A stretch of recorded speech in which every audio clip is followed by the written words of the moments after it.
thoughts and hearts as much as anything else is the events of Friday at Pensacola NAS. We again would like to express our sincere condolences to those impacted by the Friday shooting, especially the victims' families. I'll be continuing to pray for them as they grieve the loss of their loved ones, and the city is here to support NAS Pensacola with any assets that they may need during this incredibly difficult time. I've been in conversations with Captain Tim Kinsella, and will continue to do so. I also ask for the prayers for those first responders who were injured, that they will be able to make a full recovery. I'd like to take a moment to read the names of the young sailors who were killed Friday. May they never be forgotten. Ensign Joshua Caleb Watson, 23, from Coffee County, Alabama. Airman Muhammad Samed Hytham, age 19, from St. Petersburg, Florida.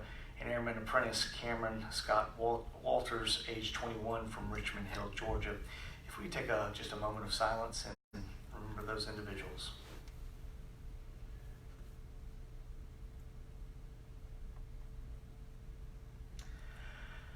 I'd like to thank all of the brave men and women, certainly who serve our country every day, especially those at Pensacola NAS. And I'd also like to say the same for our first responders who bravely put their lives on the line Friday and undoubtedly saved lives.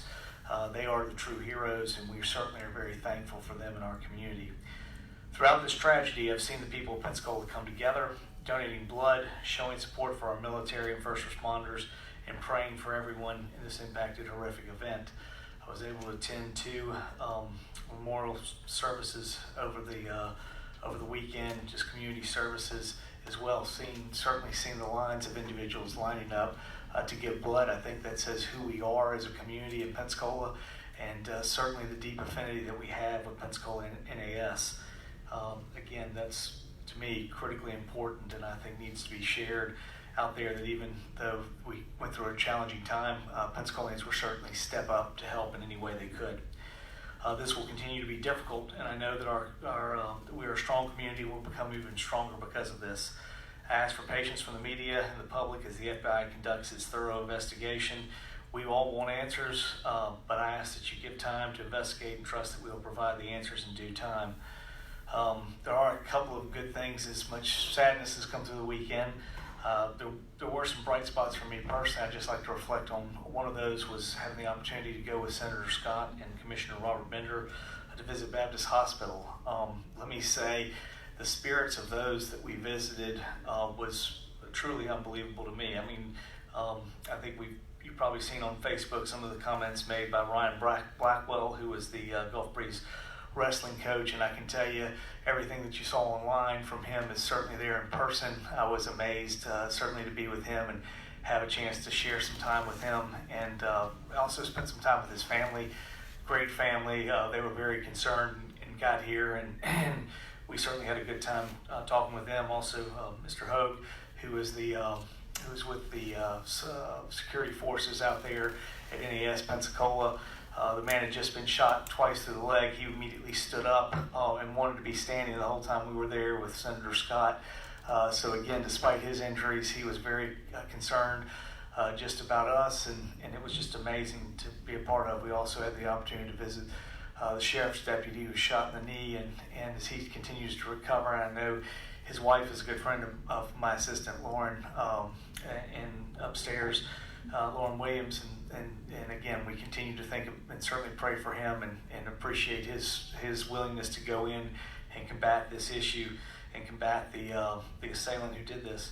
But more than anything else, it was a great opportunity for me that I enjoyed the most, was sitting down with the doctors and the nurses and the staff of Baptist Hospital Trauma Unit that really worked on all these individuals. There were, we are in a better position with and chance to see recovery with all those injured because of the work that they did. And I think this community certainly owes them gratitude, but also should be very thankful that we have that kind of medical team and medical work here in our community. They did an unbelievable job, and I just want them to be recognized for what they've done. The other part that I did want to say that was a little bit in this is I just left talking with Chief Leiter, and he said one of the values of that task force that we worked on already was paying dividends. he said, just when he got there that morning, knowing the people with the FBI, ATF, and the Marshals Service, and having relationships with those, it certainly helped make it very smooth as we obtained assignments and Pensacola Police SWAT and what we did on base in doing those things. So again, while we have these challenging times, certainly having those relationships and working together with local and federal agencies certainly will help make things go as good as they can. So those were some of the bright sides of this tragic event. But otherwise, we continue to think of NAS, and we will continue to keep them in our thoughts and prayers. I do want to talk to you about some issues at the City of Pensacola today. And over the weekend, the City of Pensacola is experiencing a cyber attack that began this weekend that is impacting our city network, including phones and email at City Hall and some of our other buildings. The public may not be able to contact some of city staff until these issues are resolved. We ask for your patience as IT works diligently to restore all services. What's impacted is online billing payments for Pensacola Energy and City of Pensacola sanitation services are currently unavailable. Permitting is able to issue permits, but they will not be able to collect payments until the issue is resolved, and they will only be able to issue permits here at City Hall.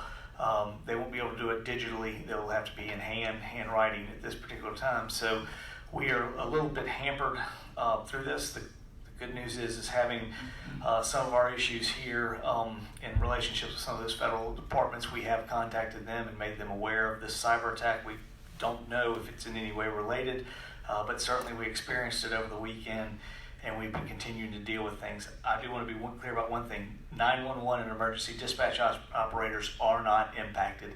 The airport is up and running, and all of our services, a lot of them are up and running, and we are doing them. Just some of our services won't be able to use digital, and we are working through things and contracting someone to help us at this particular time get things back online, but we are continuing to work with that.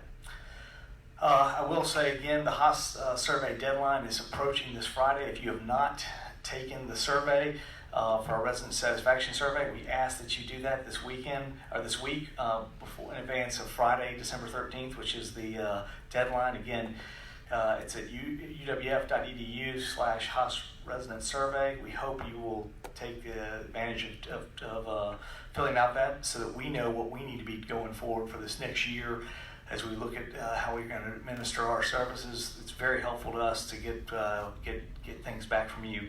And for our media people, I would definitely hope that you would help us circulate that this week to remind people to fill that out. We certainly need your help in getting the message out and making sure that we have we get feedback from other individuals. Also, big news this week is the American Magic. If you haven't noticed, it's back. It was back last week. It began sailing the Mule. We're excited to announce that American Magic has brought its new AC-75 racing boat, Defiant, to Pensacola for their winter training. They returned here in November with the Mule, but we're excited to have the full-size 75-foot Defiant here training in Pensacola. The Defiant will race in multiple America Cup World Series events in 2020 and 2021. The American Magic will remain in Pensacola until March when they head off to Italy for the first American Cup World Series. So again, we will probably see them out in the bay, and it's exciting to have them back at the port. And they were very excited to be here. When I talked to them, I guess at the port interview, they were extremely excited to be back in Pensacola and looking forward to this winter's work. Also, this week is going to be an important week. FDOT Cervantes Street public hearing, and I appreciate the coverage we've been getting in the local. The FDOT will be hosting a public meeting on West Cervantes Street pedestrian improvements. The project for tomorrow, Tuesday, December 10th, at the Fricker Center. That's in 900 North F Street. The hearing will begin with an open house at 5 p.m. with a formal presentation at 5:30, and then public comment to follow. So please, if you're in that area, have an interest in that area and what's going on at West Cervantes, please show up for that. Lastly, the Pensacola Neighborhood Challenge Grant deadline is a reminder that the fall cycle for Pensacola Neighborhood Challenge Grant programs applications will be going until next Monday at December 16th. This is a matching grant program that provides city neighborhood associations the opportunity to compete for funding for project improvements in their neighborhood. To apply, to learn more and apply, visit cityofpensacola.com, although we may have to wait till we get our everything back up online and running. But we hope that you will send in your applications for your neighborhood. Cross Country Nationals, this is a congratulations to Francisco Ramirez, a member of the Gulf Coast Running Club, also known as the GOAT, the greatest of all time for the cross country team, and now national champion. Ramirez placed first, running 16 minutes and 49 seconds in the AAU Cross Country Nationals 15-16 Boys Division 5,000 meter in Knoxville, Tennessee. The team also took 5th place. So again, lots of great Pensacolians doing great things across the country, and so we're very excited for Francisco Ramirez. I did want to make a couple things that were happening this week. This week, I believe, is the 100th anniversary of the 19th Amendment, which gave women the right to vote. Last week, I was with the Institute for Women in Politics, and we were celebrating this milestone. But it is very exciting and certainly something that needs to be celebrated. They will be doing several initiatives next year in 2020 to recognize the 100 years. And you'll probably see some of those things coming out, but it was, I believe, this week on the 15th, I think, is the 100th anniversary of its acceptance. Also, the Monument for Women Veterans is working right now with the City of Pensacola to lease the former Amtrak train station. There is a provision in the lease, if Amtrak comes back to Pensacola, that portion of it would have to be used, either all or a portion, as a train station. So again, there is an ability for us to work within that. There's an ability for us to still have a train station, an operating train station, if Amtrak returns back to Pensacola. But for right now, the building has been sitting there. It has been deteriorating, and we are excited to try to get the Monument to Women Veterans here, and looking forward to what they can do with their monument. And so that will be happening. Lastly, I want to make a comment about city staff and make an announcement here that we have a new assistant city manager. Dick Barker will be our new assistant city manager. Dick's in the back, and we're glad to have him there. What this really allows us to do is sort of what we talked about earlier, that moving Amy Lavoie up to finance director, and moving, again, that'll be pending approval by the city council. But she will be operating as an interim immediately in that capability, and we believe this will really, one of the things we were looking at there with our finances and moving forward. We're excited to have Dick up on the 7th floor. He will be in charge of those, those services, sanitation, port, airport, and energy, Pensacola Energy. So again, all of those services will be reporting to Dick. He'll be our new assistant city manager, and we're glad to have him. He will also be doing special projects for the city. So we're excited to have him up on the 7th floor and look forward to seeing him up there. We're also very excited to have Amy in moving our finance area, and so we certainly looked at that, and we're excited moving forward. That's everything that we have to talk about today. We will now be happy to answer your questions. So if there's any questions, we're happy to answer. Yes? Mr. Mayor, as the mayor of a city that just had a shooting tragedy, and as a mayor in a unique position where you have a military base that brings in large numbers of foreign nationals for training, the shooter in this situation appears to have been able to purchase that weapon using a government statute that said government officials from a friendly nation are allowed to purchase handguns. Otherwise, he would not have. Do you agree, or what's your position on that statute? Should it be reviewed to allow foreign dignitaries to purchase handguns? Well, first, the city of Pensacola is certainly an advocate in working with the Pensacola NAS, and we understand the mission of training our allies, and we've been doing that in Pensacola for decades. And we believe one way or another we'll continue to keep doing that, and we welcome that. We obviously believe in a couple of things that will need to be reevaluated. We certainly think we want to have our allies here, and we have no problem with allies. We have allies from Europe, Asia, and in the Middle East, and we certainly we are supportive of all those allies. But we obviously want them to vet who comes here, and I think that will need to be a better job of vetting. And we'd ask, and we don't do it at the City of Pensacola, but we would ask the federal government. The other part is certainly dealing. I think we may have to look at some of these laws after after both the Pearl Harbor and the Pensacola NAS shooting, I believe we absolutely will have to reevaluate these laws. I mean, I think everything that we do is done, certainly the freedoms that we have, but I don't know that those freedoms we extended to outside citizens, but if those are taken advantage of and used against U.S. citizens, I think we have to reevaluate those programs and we have to reevaluate what those laws say. So, I expect that our Congress people will do that. I've talked with Representative Congressman Matt Gaetz. I've talked with Senator Scott, and I know that's positions that they both advocate for, and I certainly appreciate where those are at this particular time, I think. But again, we've been a friendly city working with all of our allies, and we will continue to do that, and we will support Captain Kinsella and whatever he does in the mission of NAS, and whatever the U.S. Navy does, we'll continue to support. But we do ask that they reevaluate to make sure that these events don't happen in our community. Thank you, Mr. Mayor. Just to clarify, is Amy going to be the CFO? Is she going to still report to Dick? What's the chain of command there? Dick will retain CFO through the CAFRA, which I think runs through April or through March. At that point, starting in April, assume that she is upheld by the city council. She will take over that CFO position. She will report as currently finance is currently reported directly to the city manager, which will be to Keith Wilkins. So that will continue to happen in that line. And Keith will continue to, the city manager. Of course, I should have said this is a heck of a first day for Keith. He didn't get to announce either that I should have announced that he is the new city manager, and we're happy to have him here. And aside from interim or no, he is city manager. He's not interim. He doesn't have to be approved by the city council, so he is not interim. So he is city manager, and we're happy to have him, even though his first day has been a cyber attack. So we'll hope the rest of the days get better from here. So are you still looking for a city manager though? Because I thought he was going to retire. Keith is. I'm trying to understand, Keith. Before we made the decision over this fall, before we made that, Keith and I had discussions. Keith has said he's willing to stay on for at least another 2 years. So Keith will be here another 2 years.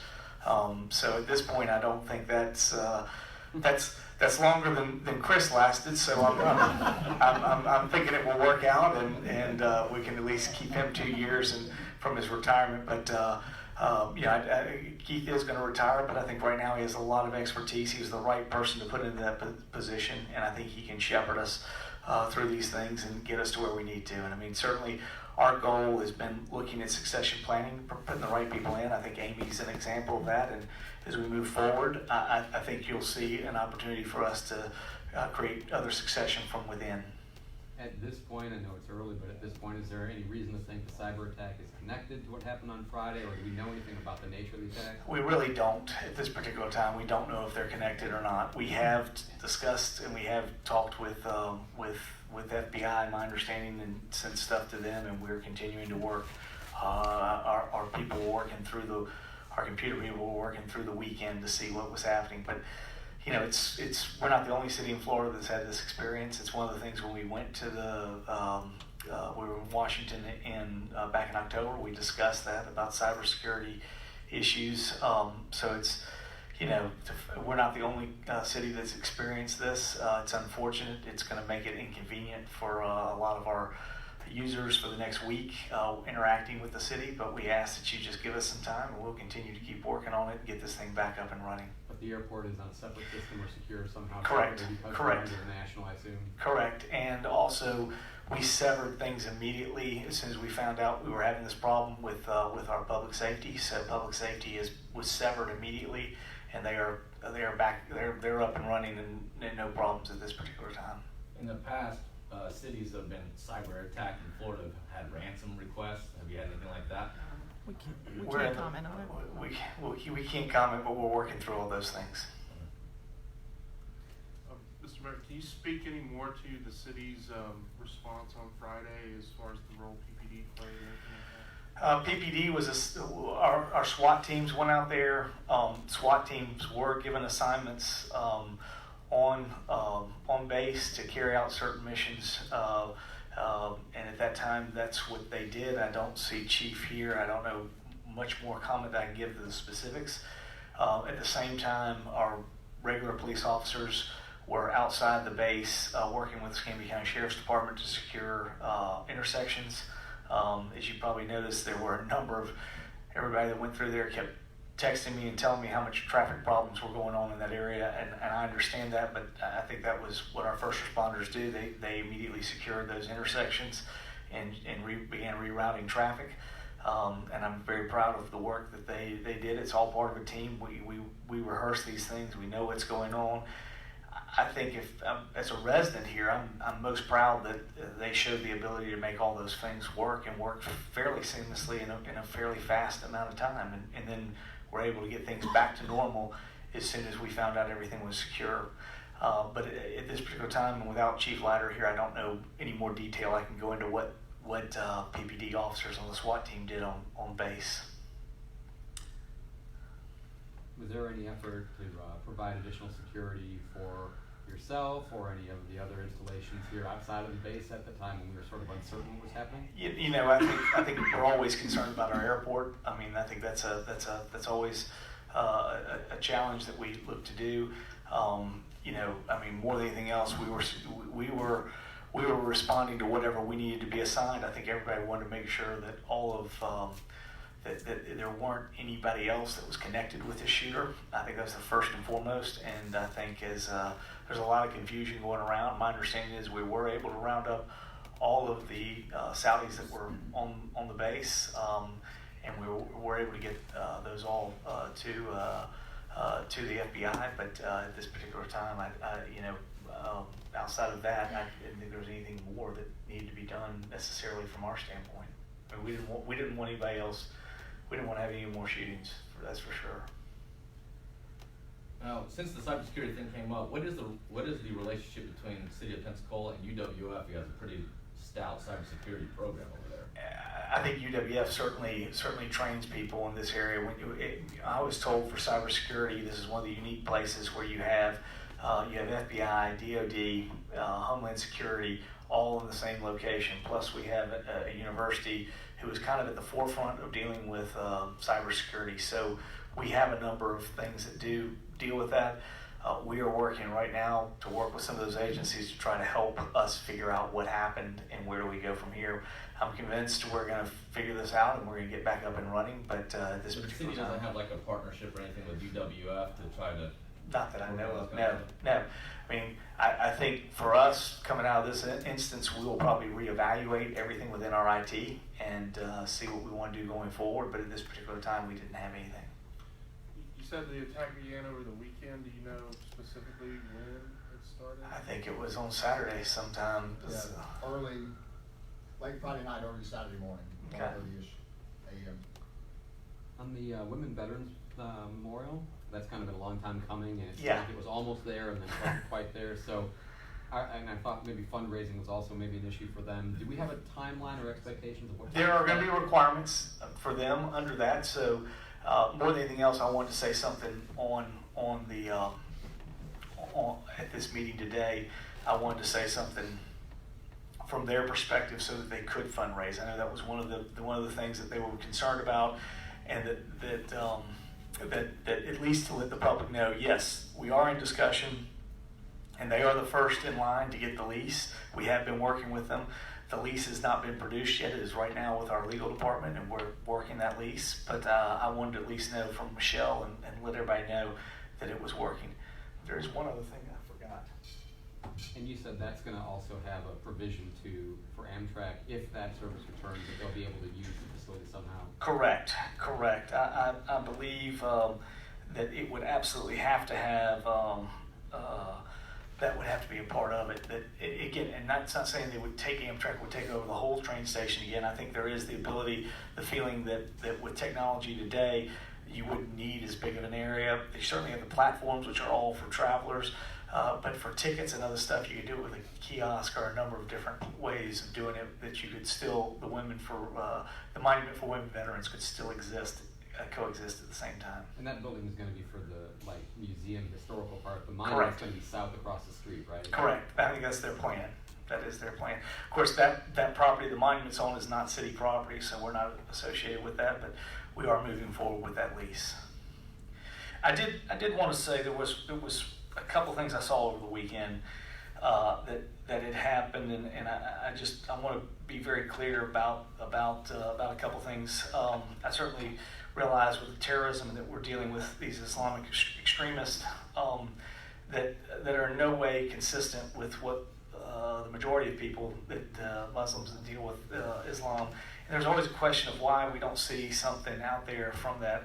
And I was told, because I talked to my priest on Friday, who said he has a very good relationship across ecumenical lines, and they indeed, the local Muslim community apparently has tried to get out things before, but has never been successful in putting them out. So I did tell him, I said, if you send me a letter, I will be happy to read it. They did send me on Friday, or excuse me, on December 7th, so it would have been Saturday. The ICON, which I think is Islamic Center of Northwest Florida, sent out this statement. The Muslim community of Pensacola was deeply saddened and horrified by the senseless shooting at the Pensacola Naval Air Station on Friday morning. We stand alongside our fellow Floridians in mourning and pray for all those affected by these irrational acts of violence against the naval bases here and in Hawaii. We offer our heartfelt condolences to the victims and their families. May God grant you peace and ease in your hardship and suffering. Selma Ashmawi from the Islamic Center for Northwest Florida. And I want to be clear, again, we have many Islamic countries that are our allies. We don't seem to be having problems with them. It seems to be one particular group, but we can't seem to figure out who are our friends and who are our foes. But there are Muslims that are Americans here, and they are just as much touched and hurt by this. Certainly there were individuals who were killed in this as well. So I want to be really clear when we do that. There are Muslims here in the United States that are Americans that are absolutely supportive and in the fight with us all together. Mr. Mayor, just for confirmation, are you saying that the shooter has any, do you call him an Islamic extremist? Do you have any information confirming that he has an association with the Islamic extremist organization? I don't have any connection, but what I do know is what I've heard, that he had some kind of feeling, and apparently that's what we continue to see. But I want to be very clear that Muslims in this country are not the ones, it's not an issue of dealing with that. And again, I'm simply saying there are Muslims here who actually have expressed and made statements that they don't believe in this senseless violence either. And I want to be very clear about what I'm sending out. Thank you for clarifying that. Thank you. Yes. Back to the cyber attack. City obviously has a lot of information, citizens, especially when it comes to Pensacola energy or stuff like that. Any financial information, that kind of stuff compromised? We're evaluating at this particular time. We don't. Again, we're still trying to figure out what's happened, and what's there, and what there may be the potential for. Is there a timeline for that investigation? On the cyber?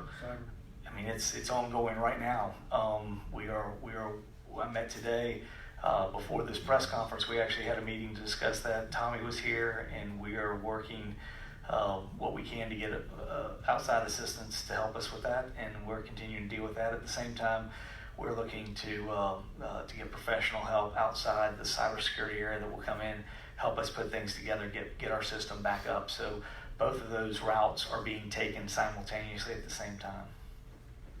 Just to follow on that, Mayor Robinson, could you describe in layman's terms as best you can, when we hear cyber attack, what does that look like to somebody who has come into City Hall and tried to do their jobs? Or can you email?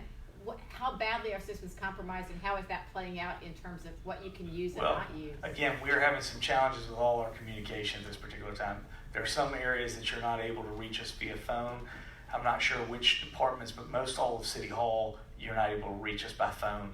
For the most part, I'm getting email on my cellular device, but we have no email here in the office. So again, everything that was here within City Hall has been compromised at this particular time. So we have no communication, internet, or phones at this particular time, and we're working through that. And just because my brain, beyond communication, in terms of accessing records and data, we don't know. all kinds of We data. don't know at this point. We don't know. I mean, but is there the potential that we had some problems? Yeah, we don't know. At this And not particular even just time. records, but if you needed to know some piece of data, you know. All of that at this particular time, we don't know what we have, and we're trying to work through. But it's what happens when this occurs. So we are at this point going in two different directions. We're approaching it from a legal standpoint and trying to work forensically that way and figure out who this was, and then two, where do we go from here, putting our system back together, and then we will evaluate what do we need to do to maybe increase some steps. So. I mean, these were things that we were kind of looking at a little bit. I mean, we've been sort of looking to reevaluate our entire IT system, and so we'll keep doing that. It's unfortunate. Like I said, we're not the first Florida city. We're not going to be the last. So it's just one of those things that we have. We certainly have training. We try to remind everybody not to let something in, but apparently somehow it went through. The website does seem to be working, by the way. I got stuff up there, just if that helps. Yeah. Has FDOT been any more forthcoming with you about their plans that are going to be revealed tomorrow night? It seems kind of like they're playing it close to the vest until the actual show. They talked to us a little bit about what it is they plan to do, because we made some comments back that we did not agree with some of the way they were presenting, and they've kind of come back to us and said at this particular time that some places they've agreed with us, some places they didn't. At our last press conference last Monday, I think I told you several of the instances where we made comments that we weren't happy or the happiest with what was being presented, but we're gonna continue to make our comments, and we'll look to make our comments Tuesday night. And this is still an open to feedback. This is not a finished product tomorrow night. No, I think that's why we encourage all citizens. If you have an interest, we want you to show up and make your comments known.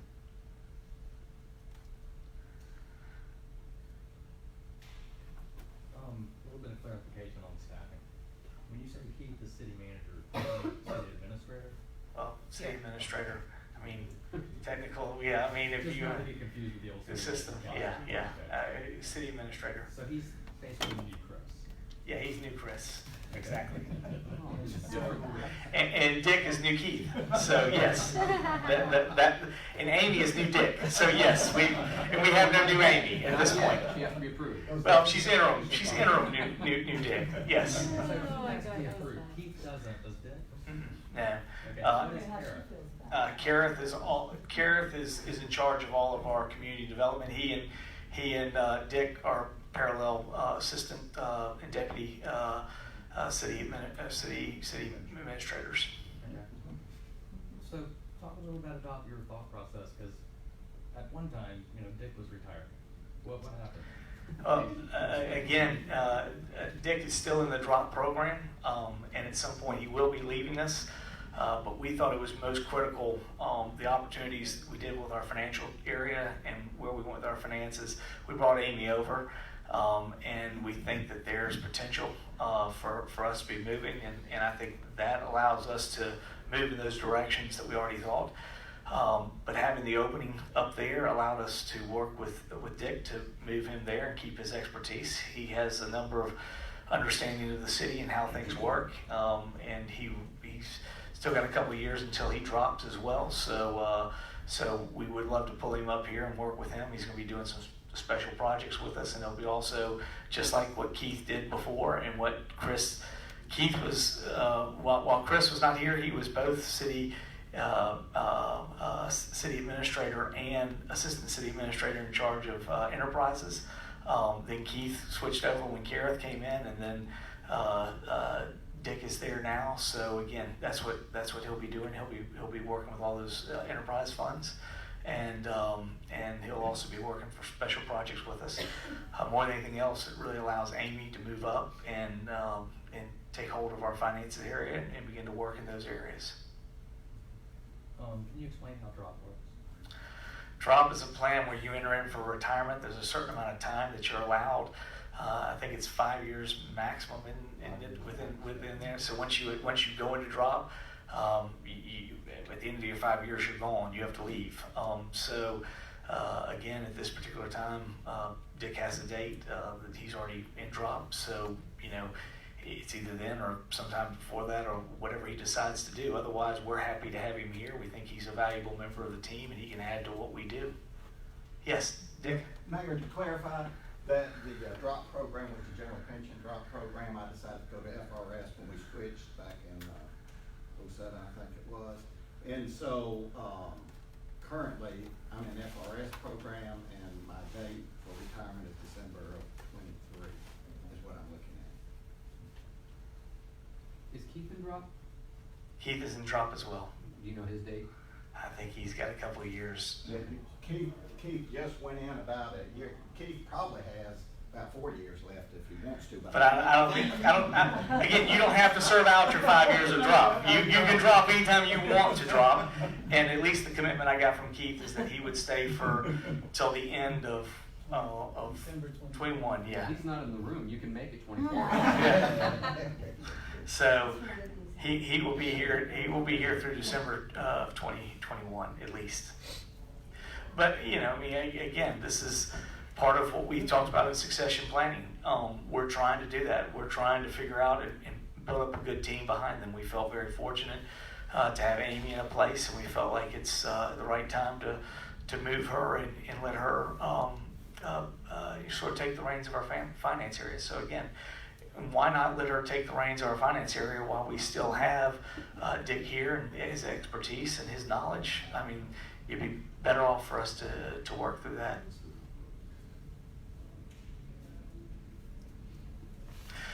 Thank you very much, and we'll look forward to seeing you next Monday.